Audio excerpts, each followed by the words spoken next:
આજે હું તમને બધાને ઓરી વિશે સમજાવીશ. ઓરી શેના કારણે થાય, ઓરી થાય તો શું કરવું, ઓરીના કારણે તમને સારવાર, ઓરીને અટકાવવા માટે તમે શું કરશો, એના વિશે હું સમજાવીશ. ઓરી એક વાયરસથી થતો રોગ છે. એ વાયરસનું નામ છે પેરામેઝો વાયરસ. એ આખી દુનિયામાં ઓરીના કેસ ઘણા બધા જોવા મળે છે. ઓરીના કારણે આપણા તાવ આવે, શરદી થાય, મ્યુકોઝ મેમ્બ્રેન ફાટી જવું વગેરે વગેરે જેવું જોવા મળે છે. ઓરી પેરામેઝો નામના વાયરસથી થાય છે. ઓરી થવાના કારણે, ઓરી શેના કારણે થાય છે? ઓરી એટલે કે કોઈ પેશન્ટને ઓરી થયું હોય તો એ આના કોન્ટેક્ટમાં આપણે આવી તો આપણને ઓરી થઈ શકે.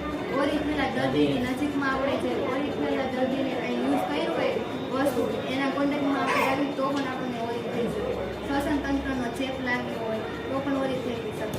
ઓરી કોને થઈ શકે? ઓરી સ્ત્રીને પણ થાય, પુરુષને થાય, નાના બાળકને પણ થઈ શકે. 6 મહિનાથી નાના હોય એને ભાગ્યે જ જોવા મળે છે. બધી સિઝનમાં ઓરી જોવા મળે છે. શિયાળામાં સૌથી વધારે ઓરીના કેસ જોવા મળે છે.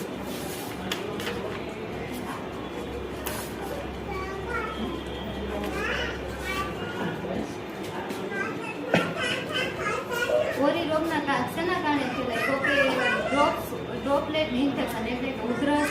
જે ઓરીવાળું પેશન્ટ હોય ને ઉધરસ આવતો એનાથી જો બીજાના કોન્ટેક્ટમાં આવે તો એને ઉધરસ થાય, એના કારણે પણ ઓરી થઈ શકે. એક શ્વસન તંત્રમાં ચેપ છે, ઉધરસ થાય એનાથી બીજાને થઈ શકે.